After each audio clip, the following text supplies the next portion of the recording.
I'm at home last night, kind of going through some things, looking through some notes. It's plan out the show. What are we going to get to today on a Friday?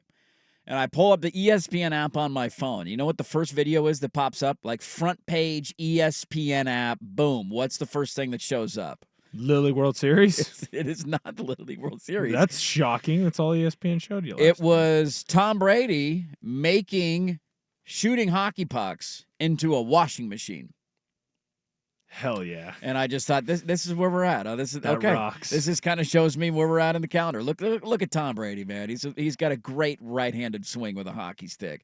That's where we're at right now. And so things are a little dry. And on Tuesday, I knew that there was news coming on the Portland Trail Blazers that I was eagerly awaiting to talk about because it's something I've been asking for and calling for a very long time. And I was told that the news was going to break on Tuesday, which I thought this is perfect timing. Sprague's going to be out tomorrow, as in Wednesday. I got a solo. It's just great timing. I'm going to have this big, juicy topic to get to on Wednesday. I'm going to be able to dive in. It'll be like an hour of the show. It's going to be delightful.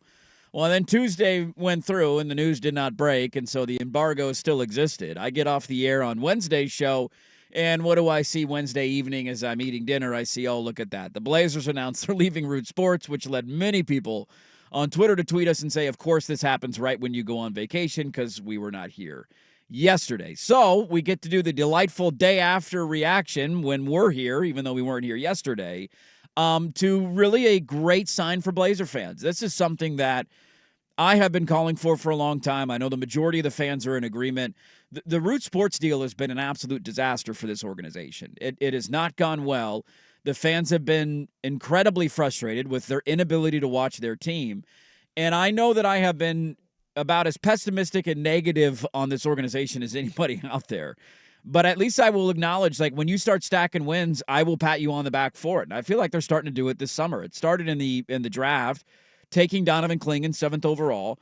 Who knows how he's going to turn out as a regular NBA player, but at least on the surface, after watching him for a few games, you could say, all right, this guy's pretty good. We found a contributor, and at least that's something to be excited about as a fan because his summer league went really well. And then this news added on top of it is other than the news that Jody Allen is selling the team, which still unequivocally needs to happen and should happen, this is the only other news, at least in the short term, that I think would revitalize and wake up your fan base a little bit. You know, I have cautioned they are encroaching on a little bit of a dangerous territory here. You know, last year with their season ticket sales, a lot of those were sold before the Damian Lillard trade happened. And so many people at the time when they re-upped for last year's tickets did not realize, think, or even ponder the scenario in which Damian Lillard wasn't going to be around anymore. They ended up winning 21 games. He got traded. And their television ratings last year, partly because Root went to a higher sports package on Comcast, but their TV ratings dropped by 70% last year. That is a massive fall off. And the last thing that you want created in your market, and we're going to get to another team who might be going through this in the Northwest in the relatively near future, is an apathetic fan base. People who just who are not invested, who do not care, and who say, whatever. It doesn't matter to me. Whether you suck, you're good, you're fun, you're bad, it doesn't matter. You want people to at least have an opinion or an interest in watching you. And if the Blazers didn't do something this offseason, I genuinely feared where the fan base was going to go. You're always going to have your percentage of diehards, but I was genuinely fearful about how that looks in the next couple of years because there's no guarantee that there is a short-term solution to your tanking problems. And if you don't get Cooper Flagg or land one of these standout guys in the 2025 draft, if Donovan Clingan maybe doesn't pan out or Scoot struggles this year or Shaden doesn't have a pop year, like you're looking at 3 more years of a tank, and fans can only go through so many 20-win seasons before they just officially give up. And so this was the exact news that was needed. Now, we just still don't know exactly where they're going. I think we can all kind of draw conclusions and have heard things, and things have been speculated about possible alternatives, including a direct-to-consumer option. But I was very happy to see the organization make the move that put the interest of the fans first, which is how do we make our games more accessible? Because people likely will not be spending crazy amount of money on tickets this year, and you need to keep your city and your fan base engaged. And this is at least, until we find out the solution, we're not fully there, but this was at least the first step, and it was a welcome sign of positive, happy news for the Blazers, and it feels like we have not had a lot of that over the last 5 years. Right. I mean, we were talking about it, and I've been listening to a couple other hosts on the station talk about the move to Root or move away from Root. But I feel like for Blazers, you're going to have your diehards no matter what. They will eat through the tank. They're going to hate watch, or they'll do what you're doing right now, Dirt, where they find Donovan Clingan. Hey, we really like him. He's going to be a contributor. Oh, hey, Scoot had a really good run down the stretch. That's something positive to build off of.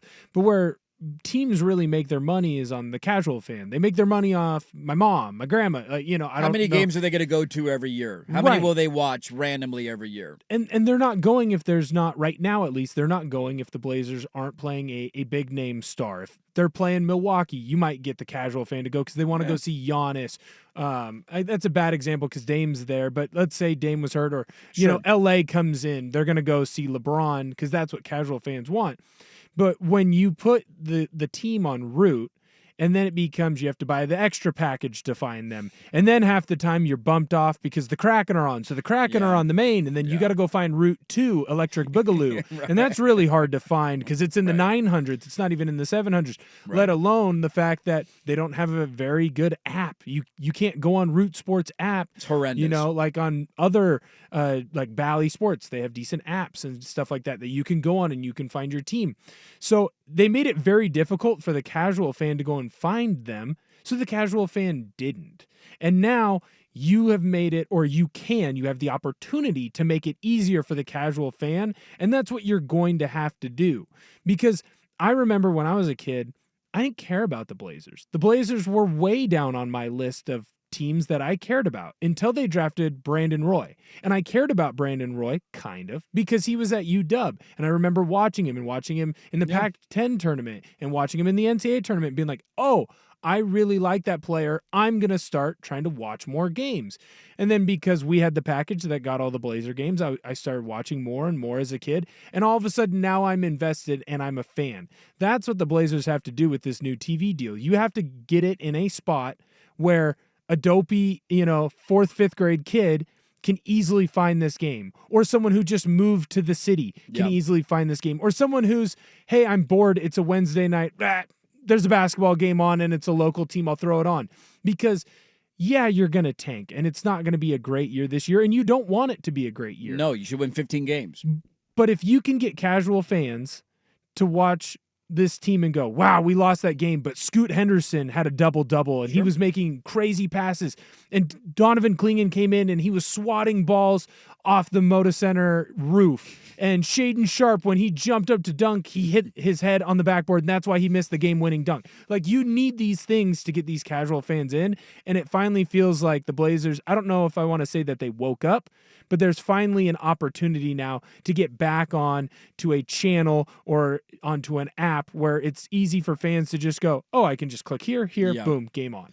Well, and that's where you can solve two different solutions, right? So you can have a hopefully direct-to-consumer channel that's easy for maybe some of your older fans to watch who won't quite, like, I tried, whenever these kind of things come up about streaming, I always think of my parents. And if my parents had to figure out, there's a Trailblazer app on your smart TV, can you figure that out? And I think the answer for them would be no, they probably can. So if you put games on a local channel, whether it's, a chunk of the season, a quarter of the season, a third of the season, or all of the season, at least there's that of like, hey, they know where that channel is. We can go watch that channel. That's a very easy solution for us. But I think the other part of it that would be great is, and you kind of touched on this, Will, you really want to make sure you grab your young fans at an early age, because that's when you cultivate lifelong fandom. That's when you create, to be honest, like consumers and customers for the rest of your life, of people who want to watch your games and go to your games and buy your gear and be a part of the organization. And that's where the streaming aspect would be a home run, because so many people now, my brother's this way. They cut the cord and they don't have YouTube TV. They don't have any cable. He tries to steal my stuff all the time and text me for passwords. And I tell him no, but they don't have a lot of time for TV. He's got 3 little kids. Whatever they want to watch, they usually watch on Netflix. They don't watch a lot of live sports. But if you gave them a Blazer app, all of his kids are into basketball, but they've never been able to watch Blazer games because he didn't have cable before. So they'd go to a game maybe every year, but that was about it. You're not really cultivating young Blazer fans in a family like that. But if you give them a Blazer Vision app that you can go download, and even if it's like $29.99 for the year or whatever you want to charge for Right. people to watch games, I think they're willing to do that. And then you have the option and the availability on a smart TV to watch games. So you can really kind of thread two different needles here, which I think would be really solid for the fan base. And this is finally, I think we're just hoping for news and updates from this organization that puts the fan first. And there has not been a lot of that over the last handful of years. And this was one where it finally feels like they're doing it. I think a lot of their decision to finally do it came from the fact that so many other organizations around professional sports are going this route, and your hands kind of forced, and including a team in the Northwest who bolted from their TV deal with Root Sports earlier this summer. When the Kraken had that announcement that they were leaving Root, Huge. like that was, everybody turned their eyeballs towards the Blazers and said, wait a minute. That team's in Seattle. They don't want to be on that channel because it sucks, and most people don't get it now that it's on a higher tiered package. And they're livid, and they want to find ways to reach more fans in Seattle because hockey's a little bit more of a niche sport. It's a young organization. They're trying to generate those fans that will be around for life. And when they made that move, I think a lot of people turned their eyeballs and gazed towards the Blazers and said, you better follow suit. So I think they had a lot of market pressure in order to do this. But it doesn't really matter what forced them to do it. What mattered was that they actually did it. And I cut the cord earlier this year. It is one of the best decisions that I have ever made. Getting out of Comcast and going to YouTube TV. I am a massive fan of YouTube TV. But I was faced with the reality of I'm not going to be able to watch Blazer games this year if they don't make this this change. And so the fact that they did, I'm genuinely excited. Now we all await the news of where do they go, what channel is it, what app do we get, how much is it going to cost, what are your options? But it sounds like that is on the near horizon. Just a good, happy note for Blazer fans of, hey, we finally got some positive news, man. We can watch Blazer games again. How exciting is that? So that came out. Of course, it happened the day that we were all off. Will was here yesterday, but we were all off, and so it's great to be able to react to it today. And very excited about the Blazers no longer being on Root Sports. A long overdue move.